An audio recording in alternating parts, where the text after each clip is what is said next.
Good afternoon, everybody. My name is Will Maybee. I'm the Community Relations Coordinator and Community Health Educator for the Roswell Park Center for Indigenous Cancer Research.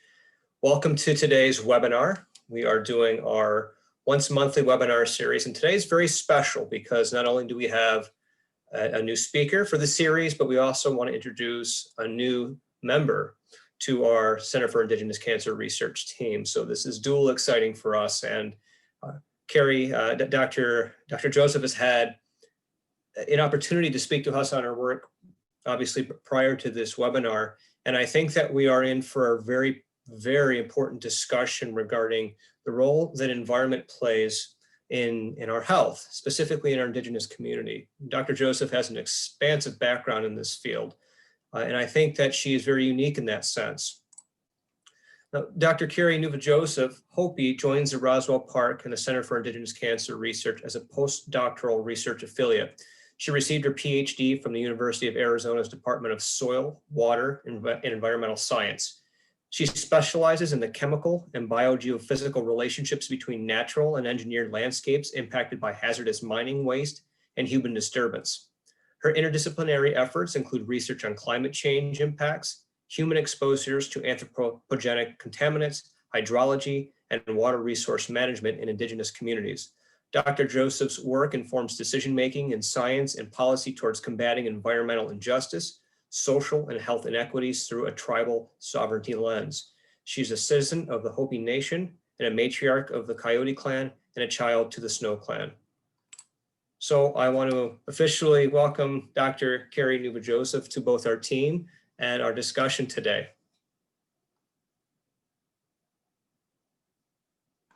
Thank you, William, for that introduction. And thank you for welcoming me to the Roswell Cancer Comprehensive Center. I'm really thrilled to be a new member of the Center for Indigenous Environmental Research, and I'm very excited to work with you along with Dr. Herring and the rest of the team members to address some of these concerns about how environment is an integral part of our community health and our social determinants of health. So today I'm just going to talk to you about some of the work here that I have conducted over the past, I'd say about 7 years. And I hope you can see my screen right now. Are you seeing my screen?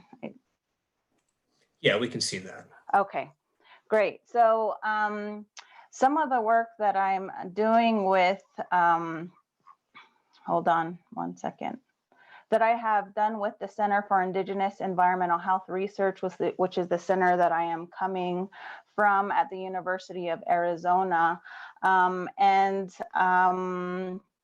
I'm going to talk and highlight briefly some of that research and how it relates to an environment, the social determinants of health, and specifically how mining and hazardous waste on native lands has an influence on cancer rates that we're seeing in our communities, and how we can start to address these environmental impacts by using science and partnering with communities to drive the work towards reaching health and social equity and environmental justice.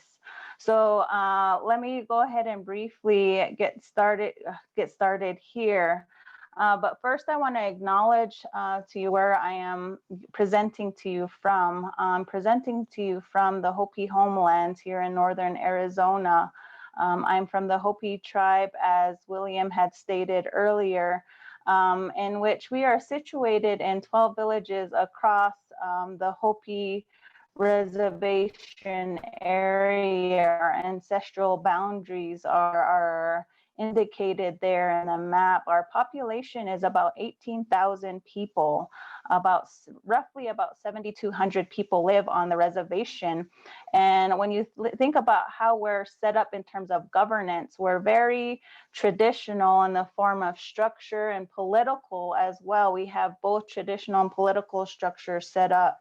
But Hopi is very well known for running our arts and crafts, our agricultural practices. I guess you could say we're very tied to the land in terms of making sure that We were practicing those ways that we had agreed to abide by when we were allowed to live within this region, and which was planting corn and raising crop. So those are some of the things that we are known for here in Hopi. But I want to go ahead and highlight some of the information in terms of, or the history in terms of mines and uranium mining in the Western United States. So there's about 15,000 mines, both open pit and underground. And this map is associated with the density of uranium mines with respect to a land management agency. And, you know, in these locations where you have these abandoned mines, you'll find a high, I guess they're characterized by mixed weights of metals, heavy metals that are both radioactive and chemically active. And so when I was doing work with the Department of Energy to understand some of the technical aspects of how they were managing these lands and remediating these lands that are impacted, you know, I started to sift through this data, and I was not very pleased with some of the information that I could not find. There was not, there was, I guess you could say that the agency was doing a poor job of not characterizing data that was relevant to tribal communities. You know, how does this impact our traditional plant gathering sites? Our practices that we rely on in terms of agricultural production, hunting, fishing, and some of the other cultural resources, you know, that we depend on because we're highly subsistence. Subsistent communities. We depend on the land. And so I saw that as problematic as in regards to research and in terms of partnerships when it came to addressing some of these social and health inequities in these communities that were impacted. And they just were not documented, especially in the smaller populations. And I guess right now would be a good time to say my initial interest in this area was because, you know, as a young girl, maybe you know, I was a preteen, teenager. Me and my father would drive to our ranch area, and on our drive to our ranch, I would constantly see this huge pile of rock and a building, and I had no background of this area, and I would ask my father, you know, what's going on over there, what happened there, and he couldn't really tell me too much. He mentioned uranium mining, but he didn't really expand on it. And so it wasn't until I started my research that I started to learn the huge magnitude and high density of these uranium sites that are highly found in the Western United States. You know, uranium has radiological and chemical health effects from these decay products. They're very well documented in the literature. So you can get exposure through groundwater, air particulates. They're known to target human tissue and bone, which increase cancer risk as well as cause liver damage and kidney disease. But furthermore, uranium storage in bone affects bone growth. It causes DNA damage and impairs brain development and reproductive health. And so that is exactly what I also started to see in our communities. And I know in terms of social determinants of health, the environment is only one sector of what determines a healthy community. But for Native communities, it's a huge part of what quantifies a healthy community. And, you know, exposure studies have also found in the Navajo community that infants, children, and fetuses are especially susceptible. And so some of my early research at the University of Arizona actually looked at the engineering controls of uranium mill tailings, like the one that I saw as we drove to our ranch area. So that huge mound of rock that I saw was actually a tailings cover for uranium tailings that were found underneath that cell cover cap. And so what the Department of Energy does, and as well as other federal agencies, but I did my research with the DOE, so I'll be referencing them quite a bit. What you want to do when you're remediating these sites is these areas are going to be a constant source area of contamination. And so you want to greatly limit and immobilize these contaminants in the environment so they're not a threat to human health. And so that's how the policy is written in terms of science. The science policy behind these cell cover caps, they have to be designed to withstand erosion for up to 1,000 years, although we know decay products last a lot longer than that for uranium and uranium constituents. You want to greatly limit radon flux, which is a hazardous gas into the atmosphere.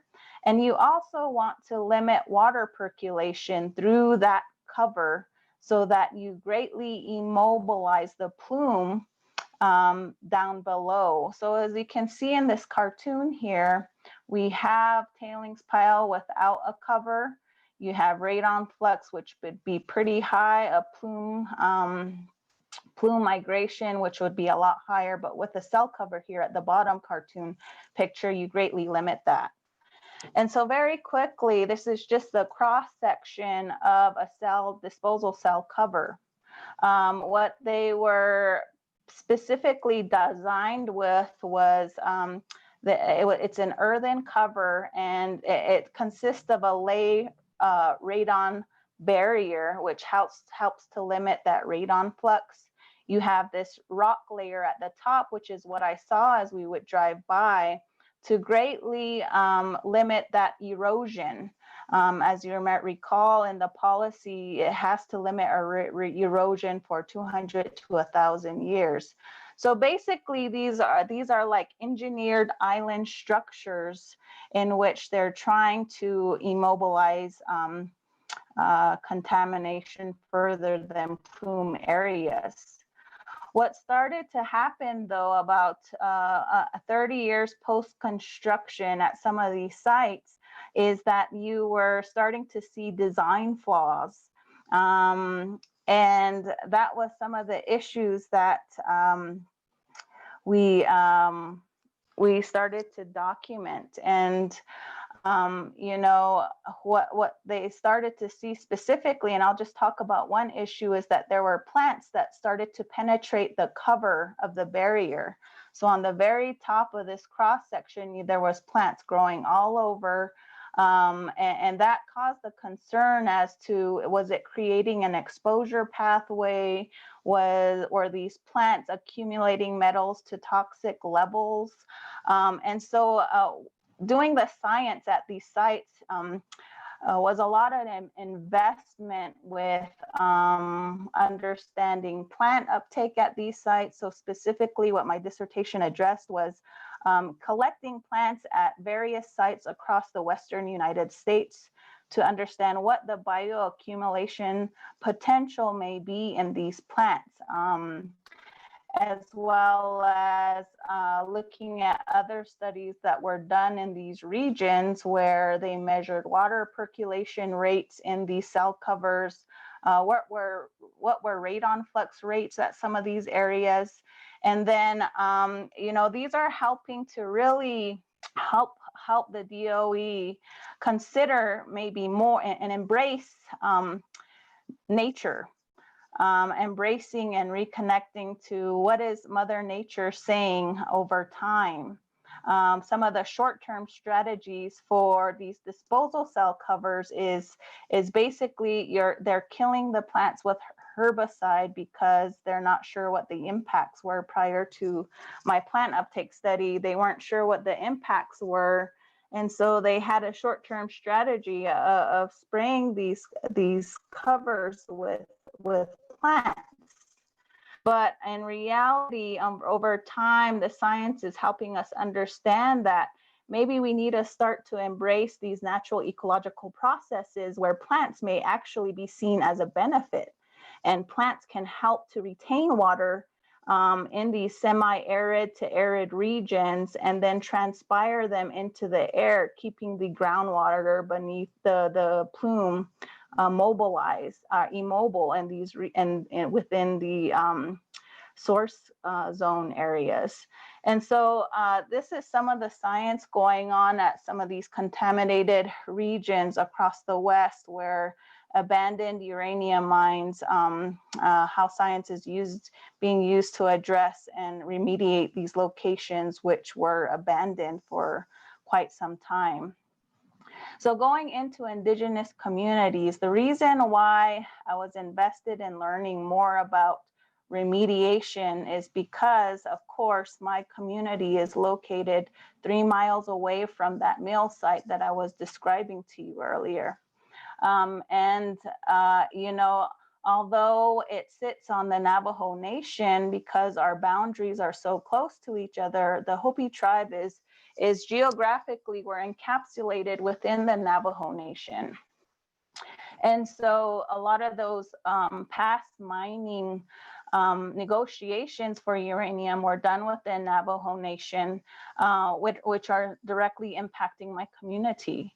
And that's why I wasn't really finding much information about these impacts to Hopis, the Hopi tribe, much smaller communities in these other regions where my site locations, where I selected my sites. I was intentional with selecting my sites near these Native communities because of our connection to land, to our resources, to water, and wanted to help to address some of the science in these disposal cell covers near these locations. And so, you know, when we're addressing remediation plans and cleanup strategies and land use differences between agency and Indigenous people, what I would see, like I was telling you, the science is very important. You know, you would see in the policy, these cleanup efforts are being addressed maybe 50 years from now, 100 years from now, 1,000 years from now, and that's what the policy states. How well plants growing above the cell cover impact these cell cover designs and performance standards, where they're worried about, as well as myself being a member of a community which is impacted by uranium mining. I want to make sure that these cell covers are designed like they should be, you know, and keeping these contaminants within these boundaries. And agency plans with drinking water standards are set to maximum contaminant standards. And the land use is restricted. In some areas, there's restriction to land use in these locations. And so these are some of the plans that you know, I was beginning to see in terms of how they would draft these plans. But in terms of Indigenous plans, I can tell you that, you know, we're more concerned about how cleanup efforts are going to help restore the environment in perpetuity. Sorry about that. For the long term, you know, how are these cleanup efforts going to go beyond that 1,000-year period? What are the plants that are growing above these cell covers? What are the ethnobotanic and livestock impacts and exposure impacts in our community? You know, those are the questions that Indigenous communities are concerned about. We want drinking water standards restored to pre-mining levels, not maximum contaminant standards for drinking water, but pre-mining levels that is safe for consumption and unrestricted land use areas. And so these are some of the differences that we see between agency and more indigenous plans. And so, you know, how do we continue to work with our indigenous people to understand that connection and really address those efforts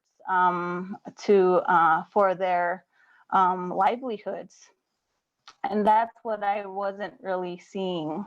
The other thing I found discrepancies in is, as I mentioned this and alluded to this earlier, is, you know, some of the cancer rates that we find in Native communities are very high. And so when I started to look at exposure studies, epi studies that as a result of uranium mining exposure, you'll find a lot of information related to like the bigger tribes, like the Navajo tribe, you know, in which various studies have been done, and I've highlighted them here.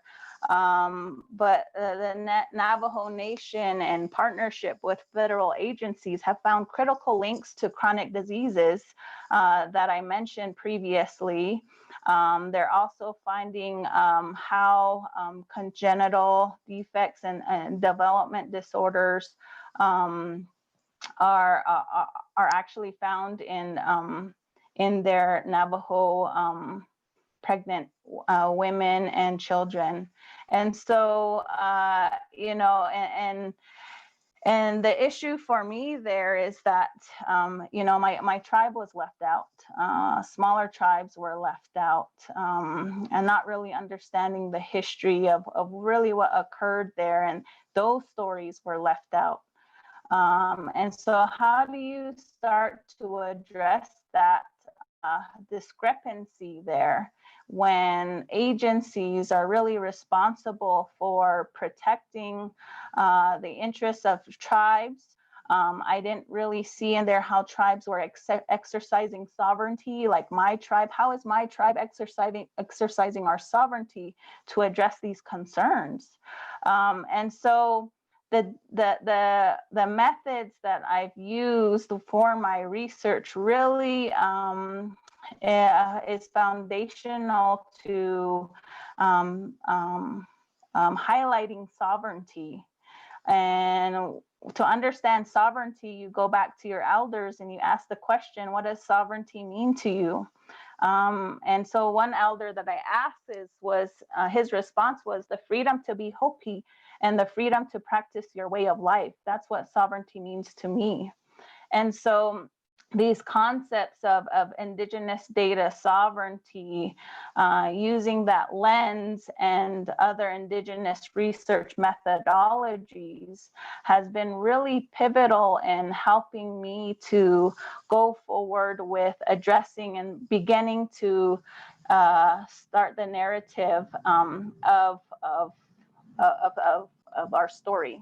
And how do we protect our human health and environment, and start to disaggregate the data that is being captured only by the large populations. And so what I started to do was, in addition to some of the science that I conducted at these sites, I went back to my community and started to begin these oral history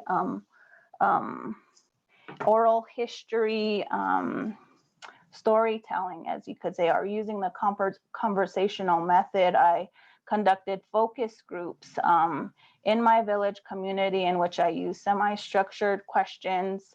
I allowed conversations to take place in Hopi and English.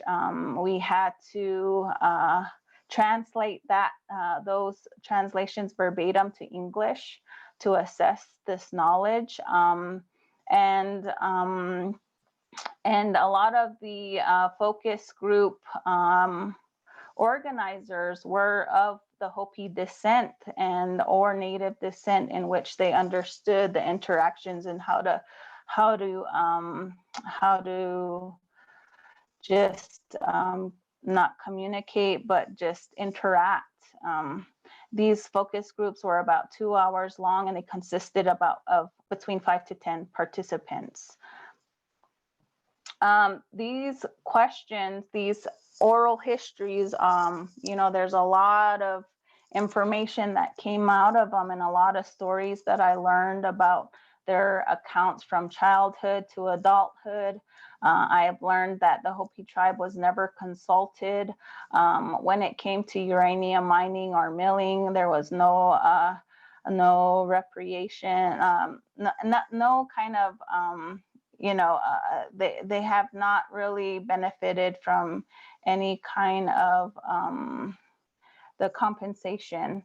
And so, what I'm using those oral histories for is to begin to drive these questions for looking at exposures. How can we address these exposures in the community?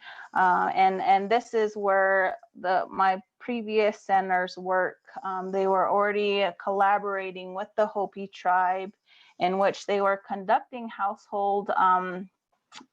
they were collecting household information to assess what some exposures may be within the household in terms of fire burning, other metals, the water, what were drinking water samples. And so we're assessing them for various metals. We've also collected urine samples. But in addition to this, and hopefully I can continue this with the Center for Indigenous Cancer Research at Roswell, is really expanding that research into what is the larger environment showing out in areas where we collect plants, where we practice ag, where our spring locations are found, all the things that have been shared by those focus group sessions. So as you can see here, this is the Hopi Reservation, but future work will definitely, as it is now, continue to be driven by these oral histories. You can see the large density of abandoned mines that are located around the Hopi Reservation, and very close to the reservation. Like what I was telling you, this is the mine site here that I would drive by, mill site that I would drive by. That's the one that we would drive by every single time we go to our ranch area. And how do those impact our practices, cultural practices, especially agriculture? So it's really important to use tools to help with decision making, not only using Indigenous research methodologies and tailoring those specific to tribal population needs, but how do we use science to also drive these questions forward to help us understand? So, and the other part of it that is very important is making this information very accessible to our communities. How do we make it accessible so that we start to be informed about some of these impacts and challenges that maybe we weren't a part of in terms of consultation in the past? How can we continue the collaborations, research, and partnerships? And I think the Center for Indigenous Cancer Research is a very good example of that collaboration, research, and partnership.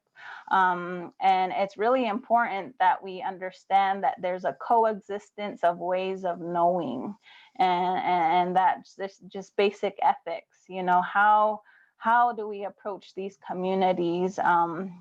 How are we being respectful? How are we not intruding on them, but helping to really assist their concerns so that we start to address these health disparities that we see in our communities, and deconstructing these narratives or narratives that are yet to be written, like for the Hopi community and in terms of the Department of Energy partnerships. We're starting to just begin those narratives by telling our own story and making sure that those stories are connected to the agency and that they understand that history there. Those are some of the final thoughts that I'll leave with, but I'll be happy to take any questions if you have them. Thank you. If any of our attendees wanted to unmute and ask Dr. Joseph their questions directly, that's welcomed as well. We want this to be a sort of a more casual discussion. I think previous presentations. So if you have any questions, feel free to unmute now.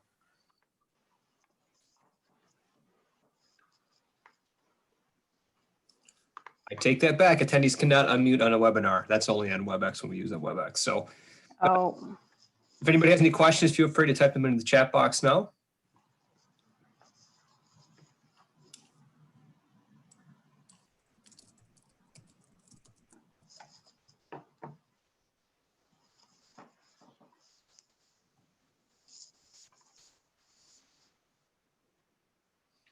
While we're waiting for our guests to respond and ask a few questions, I was wondering if you could expand a little bit about the specific contaminants that plants were uptaking or plants do uptake. They seem to be a reflection of the environmental burden in various ways. Do you think that plants are a barometer of the chemical burden in a particular environment? Are they good indicators of the overall burden? Oh yeah, so the overall, so I just saw some kidney cancer question here, but so what we did in terms of some of the metals that were there, we used a lot of the water quality reports that were coming out of the agency reports to assess plant uptake. And so what we found was, and I didn't really expound on some of the results that we found there, but there was a suite of metals that we assessed, and they definitely correlate with water quality concerns, because you did see some uptake to levels that were significant on disposal cell compared to plants that were growing off the cell. But they were not nearly to levels that were hazardous in regards to when we compared them to livestock, what's considered safe in livestock feed.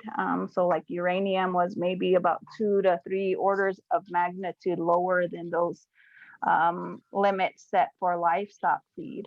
But what I did make sure that I addressed in these agency recommendations when they were asking for them is that especially if these sites are located in Native communities, how do you make sure that those don't bioaccumulate to even higher levels? Maybe 30 years from now, they could be at levels that are maybe 1 order of magnitude away, or maybe exceeding those livestock standards.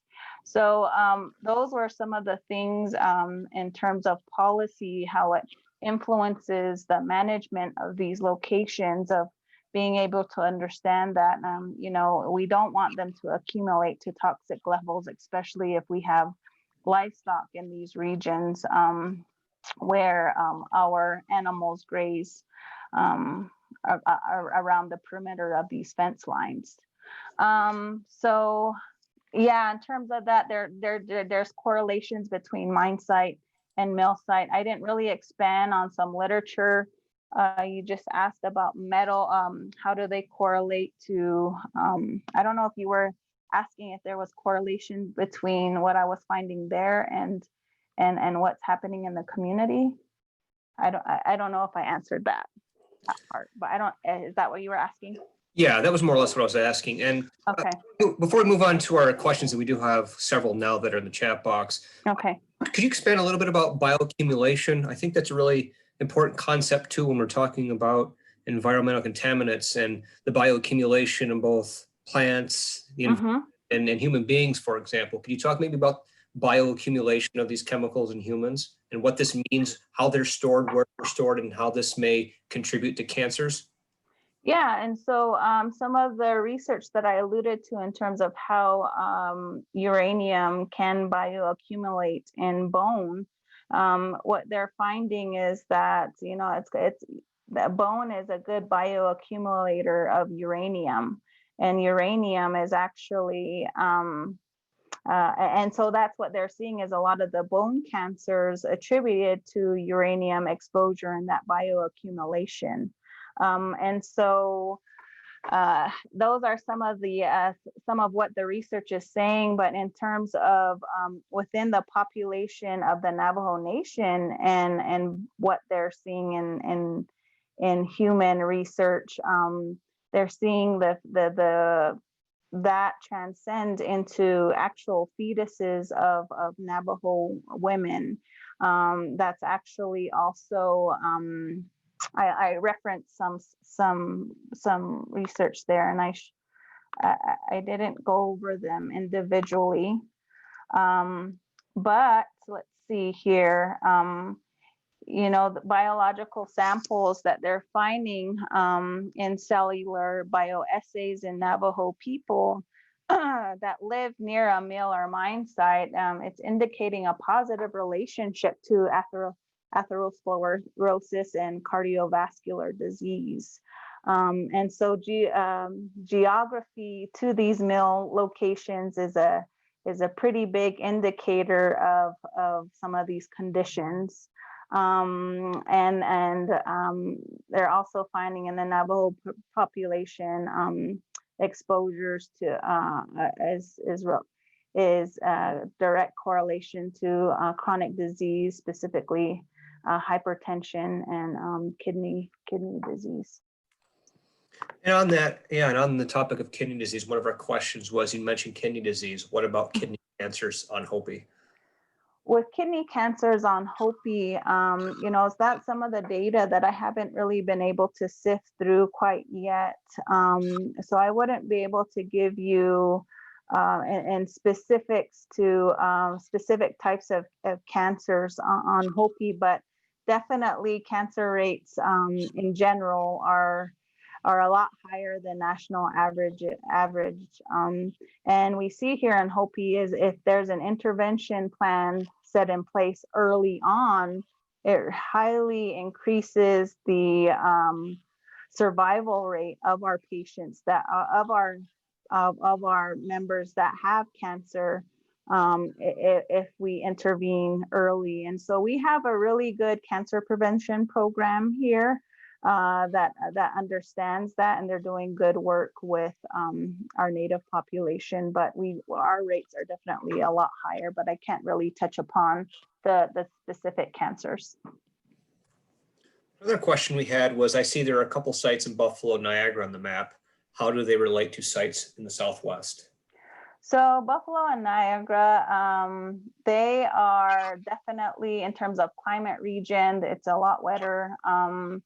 The vegetation is going to be a lot different. Soils are going to be completely different. And so in terms of remediation of these locations, the approach will be different. And so I know some of the site locations there. I think there was, if I can recall, there's also a site in Pennsylvania. Their approach to the design of cell covers to immobilize tailings the designs are completely different to Southwest regions. But I can't really touch upon how that transcends into health impacts our cancer rates there. Next question is, what are some upcoming projects at CICR on this topic? So essentially, how are you going to bridge the work that you're doing in the Southwest to the work that you'll be doing in the Northeast?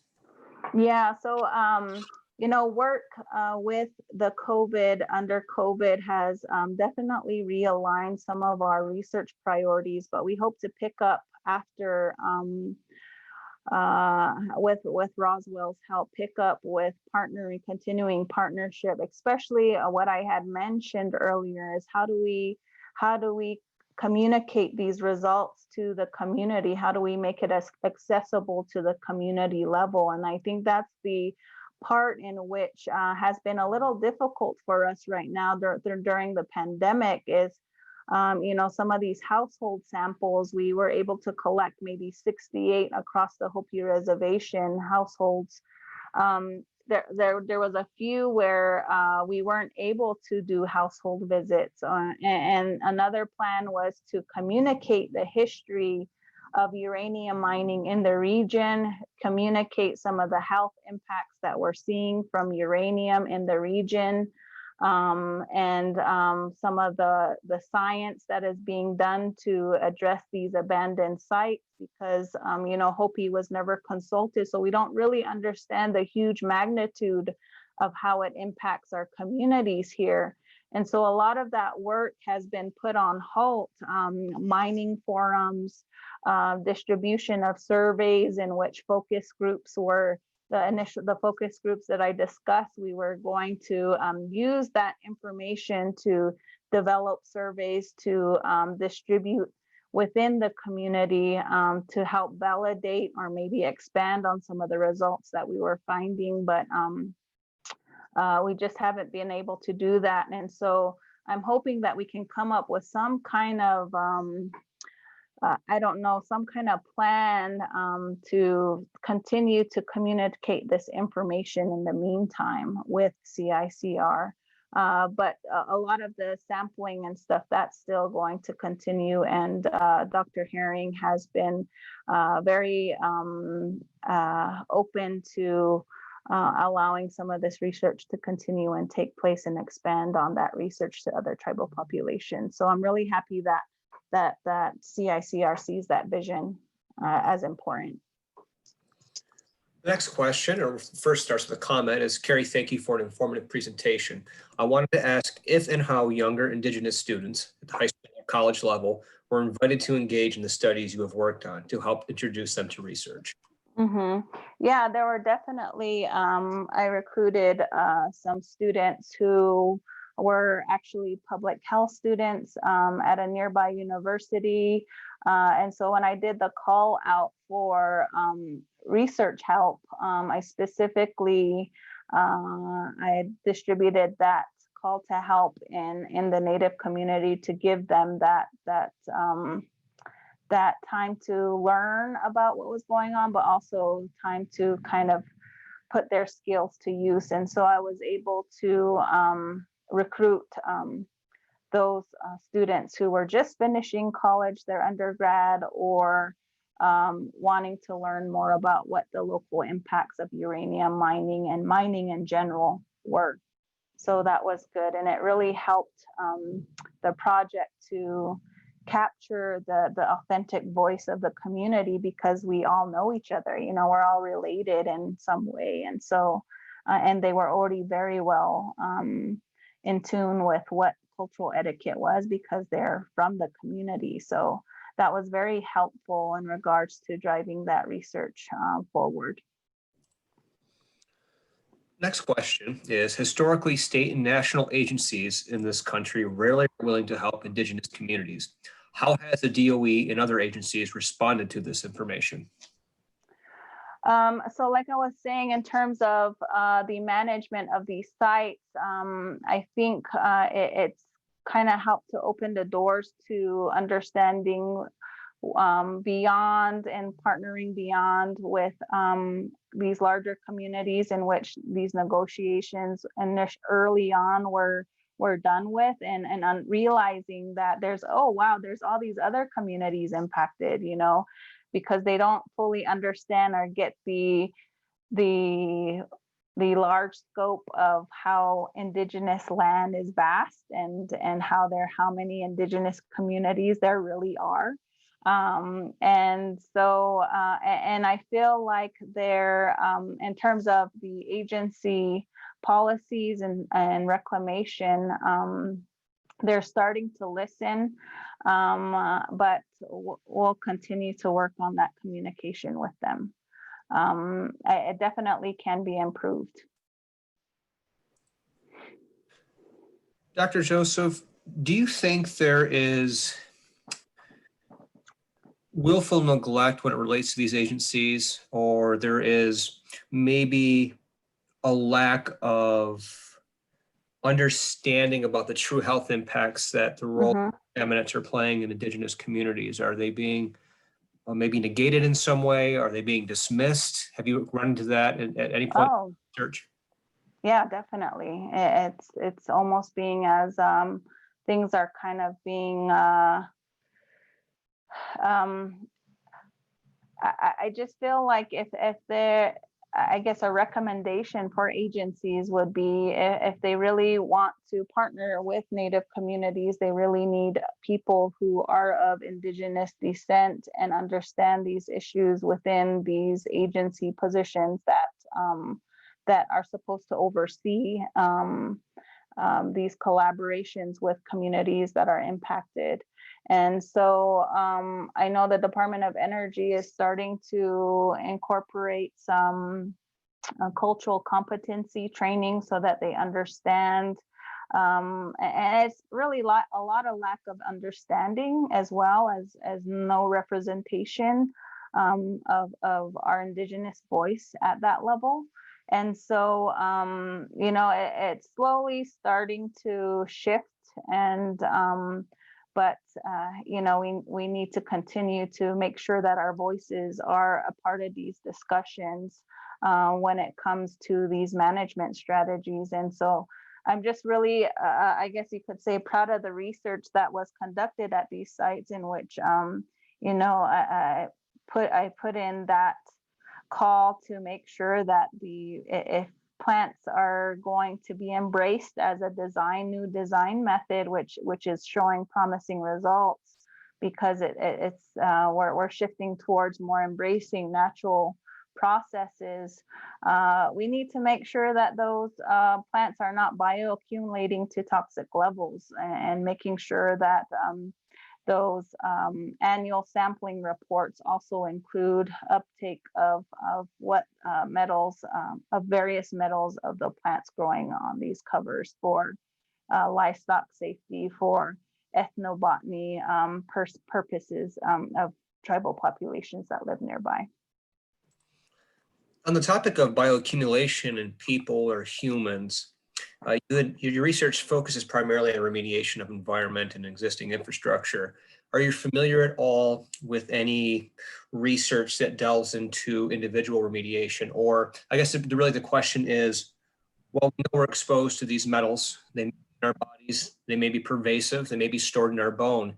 Is there anything that we can do as individuals to mitigate the effects of those metals? I know that there is a plethora of research on chelation therapies or detoxification, which I think has a lot of negative connotations too. But are you familiar with any of the research? What do we do when these metals are in our body? As it transcends into the human level, I'm not really familiar with research as to how to minimize those potential impacts. I can tell you, though, that there are, in terms of the research that I did find, and how Native communities are trying to protect themselves, although they don't really understand the magnitude or maybe some of the work that is being done. There are I've documented behavioral changes that they're actually incorporating into their livelihoods because they're not sure of the impacts. Resorting to bottled water instead of using the local spring resource, which is water quality is fine there, and so they're starting to carry on these behavioral type changes because they're not really understanding that partnership and collaboration, as well as at the village level, in terms of communicating this information hasn't really been in place yet. And so so those are some of the things that we need to be aware of, as to just really understanding what are the baseline impacts, and that's what we're trying to bring to light within the Hopi community and some of these other local regions that are impacted. And I think that if we expand this a little bit further, the discussion we're talking about could provoke fear, I think, into somebody who maybe doesn't have the same background that yourself does in research. They say, "Oh my goodness, I'm surrounded by all these contaminants that may be causing disease, or I've had communities say that it most definitely, their land is most definitely making them sick. And what can we do? And I know that we're talking more about some policy change and environmental remediation. So it is a very thought-provoking topic. And I think that we are, you certainly have had your work cut out for you in terms of how do you relay this information to the communities in a way that is not going to induce so much fear and paranoia, but also be responsible to the facts. And the facts are the environment can make us sick. Based on my readings and my experience and delving into some of this research myself, because I think it's really fascinating, that it's not a topic, at least from my perspective, that gets a heck of a lot of attention in public health education. We talk a lot about lifestyle risk factors and to a certain degree genetics, but I think that narrative is changing quite a bit. But we don't see too many, we don't see too much talk or discussion about the environment. The environment is contaminated, the water, the air, the soil in many ways. We know that there's studies in Alaska, which seems so pristine and free from these contamination, but the salmon that run there are full of these contaminants and PCBs and mercury from the oceans. And there's not a square inch on earth that isn't contaminated, yet we don't really hear much press about that. And I don't know if that's because there's not much that we think we can do about it. It's too big of an issue to take on. It's easier to focus on lifestyle factors and behavioral interventions. But I do know that, ironically, the plants, a lot of the same plants who are sort of uptaking a lot of these environmental contaminants may also have potential to bind in the body and remove them safely from the kidneys, for example. I think there's been a lot of studies on cilantro in Asia that shows that it has the capacity to bind to mercury, which is a problem because they're consuming a lot of seafood. And of course, with the industrialization close to the oceans, that's a problem. So I know that there certainly is potential. And I think the indigenous lifeways provide some potential answers to these problems. I mean, if we're noticing that plants are accumulating these, it would be interesting to investigate further the capacity that plants have to also remove them from our bodies if they are such a strong chelator and binder of these chemicals. So another question that we have was, what are some ways that you're looking forward to engaging your community with this information? So it kind of tags along with the discussion we just had and the questions we just answered.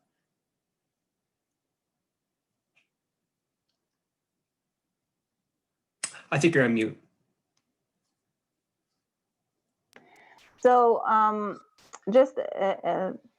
did mention this earlier, but we plan to have mining forums within the community. With COVID, that was put on halt. We plan to engage with the village communities itself to share this information.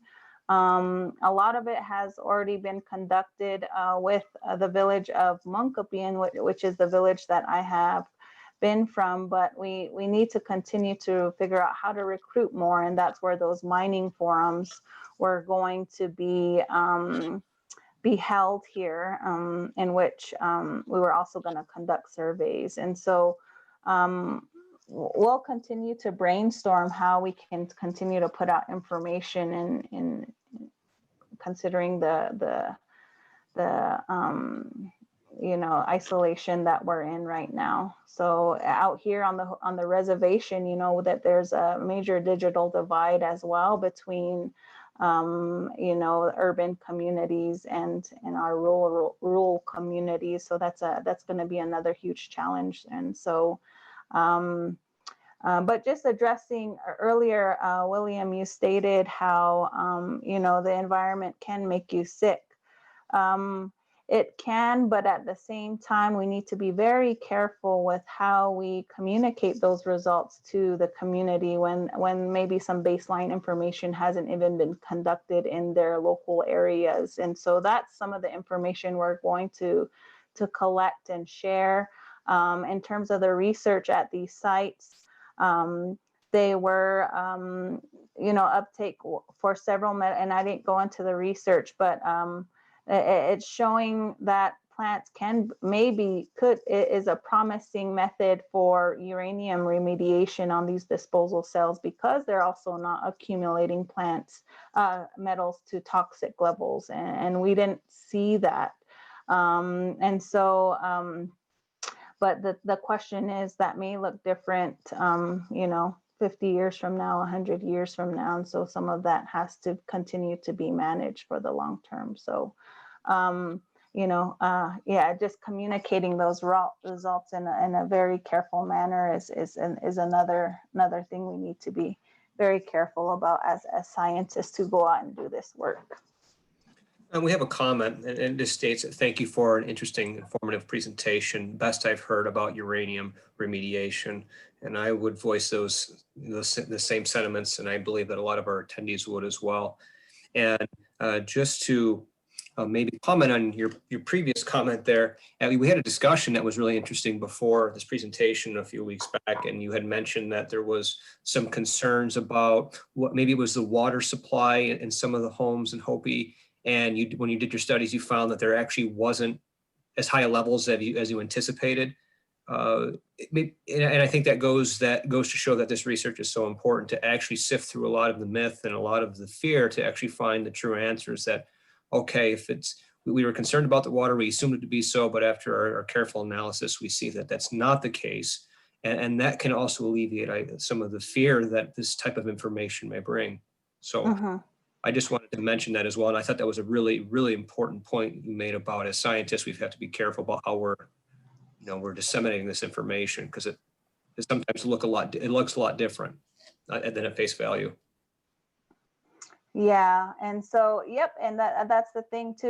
We're going to continue to practice what we practice. We're going to continue to be agricultural farmers and rely on our crop.